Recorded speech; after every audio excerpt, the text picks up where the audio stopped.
Hal terpenting di saat pendakian adalah kekuatan mental dan fisik.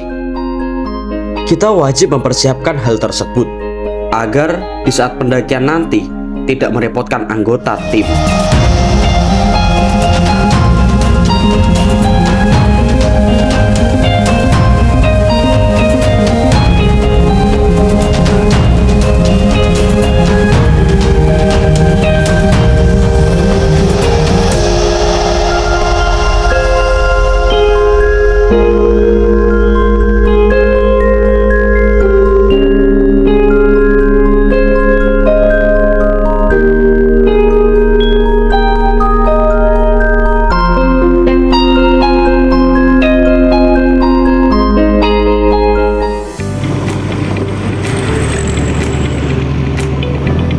Dari kediaman saya berangkat menuju kediaman sahabat saya, Ulum. Beliaulah yang merencanakan pendakian di puncak termulus Gunung Muria.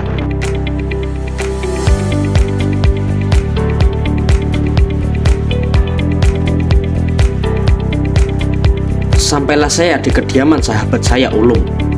Tetapi pada saat saya panggil, tidak ada satu orang pun yang merespons. Setelah saya coba cek ke dalam rumahnya, terlihatlah dia yang masih tidur. Dari situlah momen dimana saya membangunkannya.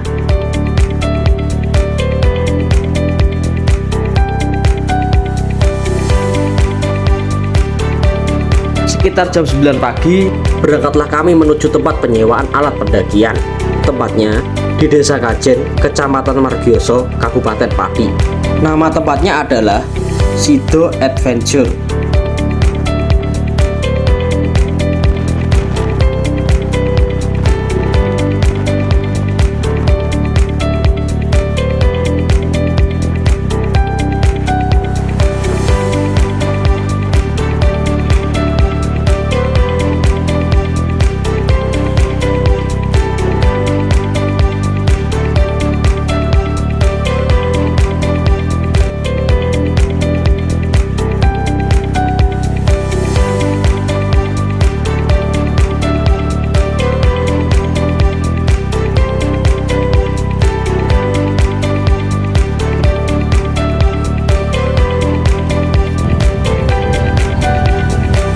Sampailah kami di tempat penyewaan alat pendakian.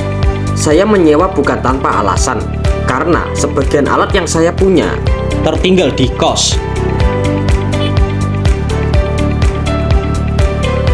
Seberes menyewa alat yang dibutuhkan, berangkatlah kami menuju kediaman teman sahabat saya, Ulum. Tempatnya berada di Desa Lahar, Kecamatan Tlogowungu, Kabupaten Pati.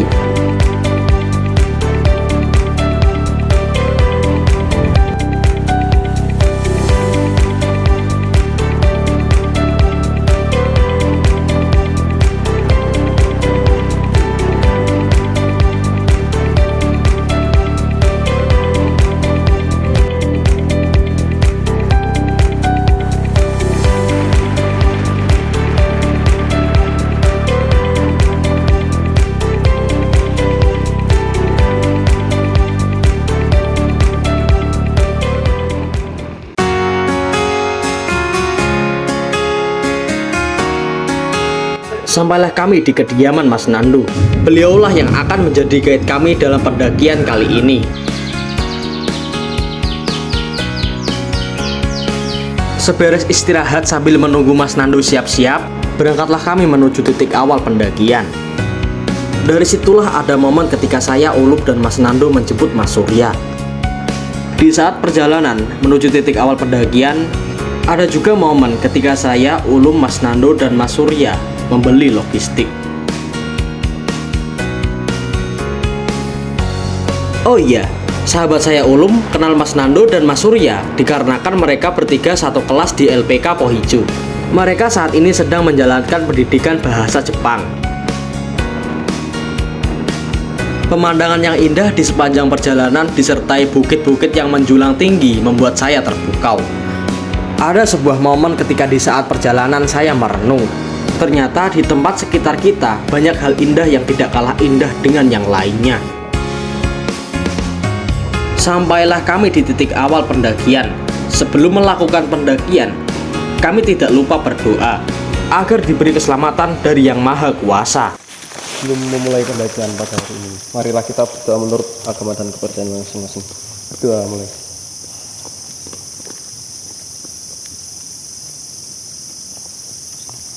Berdoa selesai.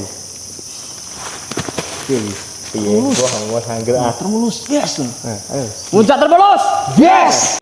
Seberes berdoa, kami memulai pendakian. Hutan belantara yang padat dan rimbun siap menanti kami.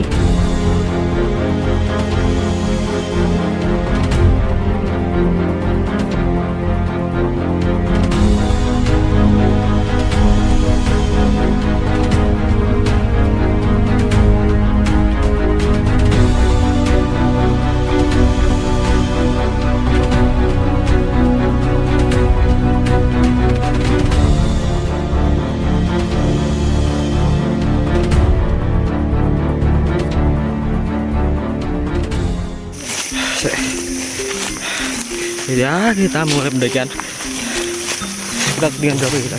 Sekitar 500-an. Kita masih ada 1000 meter lagi estimasinya. Let's go. Ngomong-ngomong soal jalur pendakian puncak Termulus didominasi oleh akar dan tanah padat. Lebar ukuran jalur yang sangat kecil ditambah minimnya bonus dan juga jalur pendakian yang kurang jelas sudah menjadi ciri khas dari puncak ini.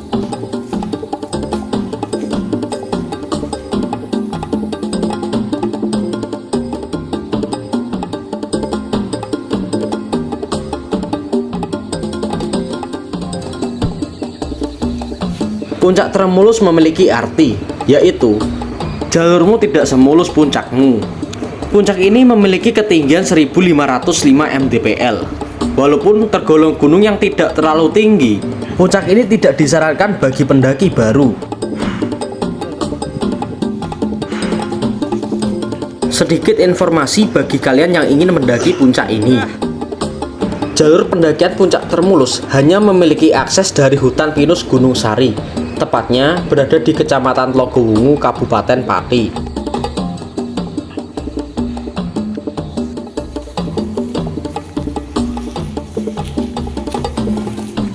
Di saat saya berjalan untuk mendaki puncak Termulus, dikarenakan kurangnya persiapan fisik, saya sempat kelelahan. Ada momen ketika saya muntah-muntah. Dari kejadian-kejadian yang saya alami, kita bisa belajar betapa pentingnya latihan fisik sebelum melakukan pendakian.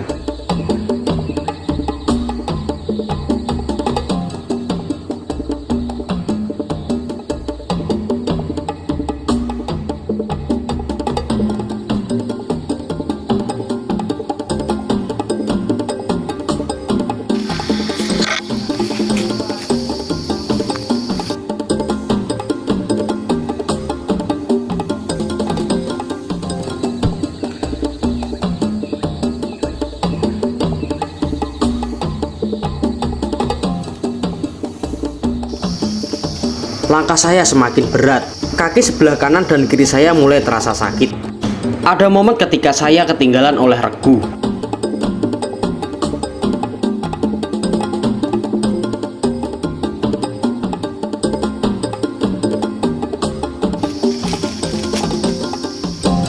Kaki saya tidak kunjung sembuh. Dengan secara terpaksa, saya berjalan paling lambat di antara anggota tim. Saya terus mencoba menyesuaikan langkah, tapi usaha yang saya lakukan percuma. Kaki saya semakin sakit. Ada momen ketika saya merenung, apakah saya bisa sampai puncak? Tidak usah difikirkan. Yang terpenting, fokus untuk tetap berjalan.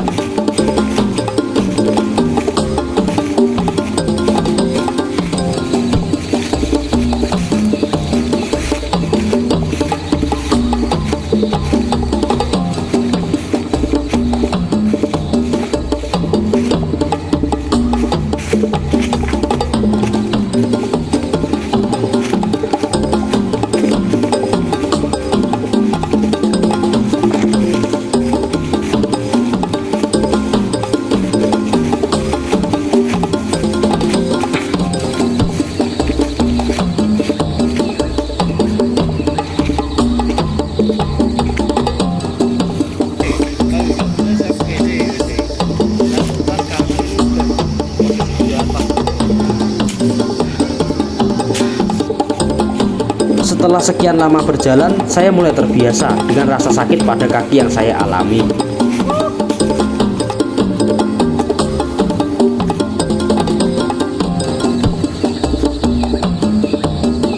Pelan-pelan saya mulai beradaptasi. Yang awalnya cepat lelah, kali ini kekuatan saya mulai meningkat.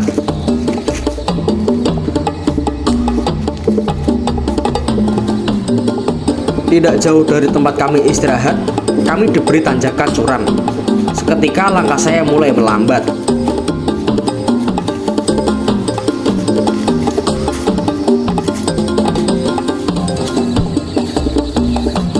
Tanjakan yang kami lalui seolah-olah tidak ada habisnya. Ditambah vegetasi yang rapat, dengan tertatih-tatih, saya memaksakan untuk melangkah. Seberes menyelesaikan tanjakan yang tidak ada obat, kami beristirahat sebentar. Dari sinilah momen di mana saya bergantian menggunakan tas dengan Mas Ulum.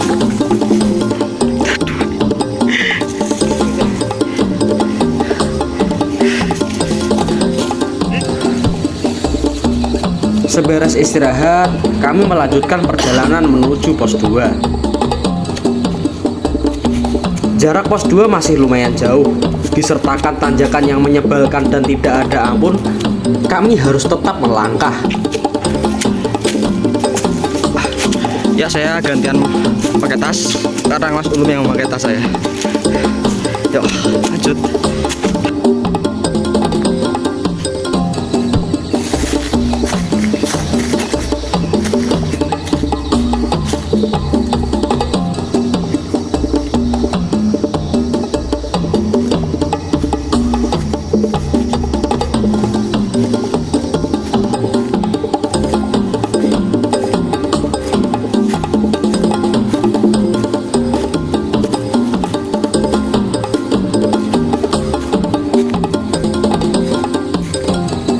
Tidak jauh dari tempat istirahat, saya dan Ulum bergantian membawa tas. Dan kali ini adalah bagian saya.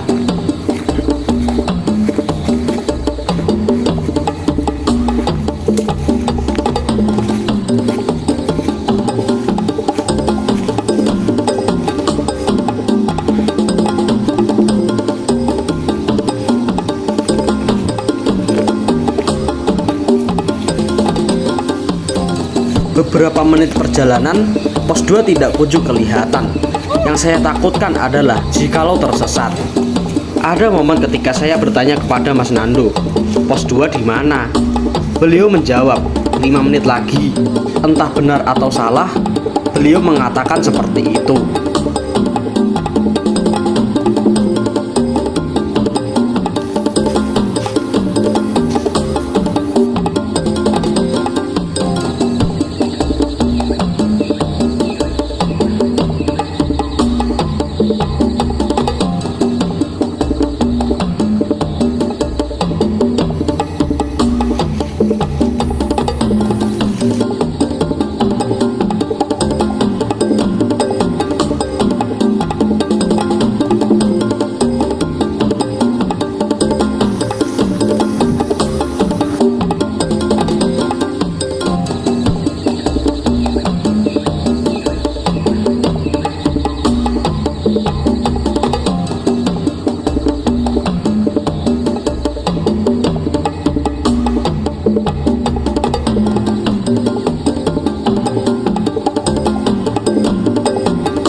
Karena pos 2 tidak kunjung kelihatan, kami memutuskan untuk istirahat sebentar, disertai memakan logistik yang kami bawa.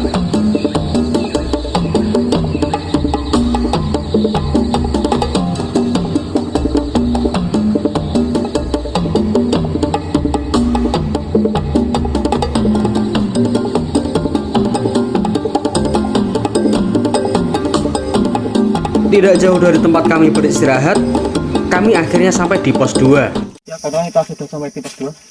Katanya dulu ini ada informasi pos 2. Tidak, sekarang nggak tahu gimana.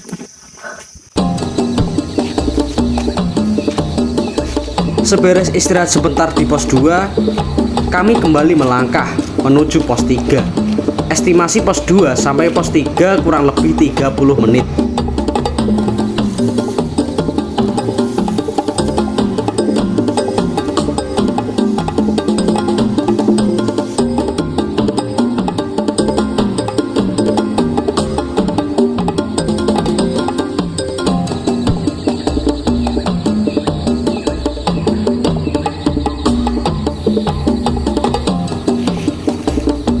Semakin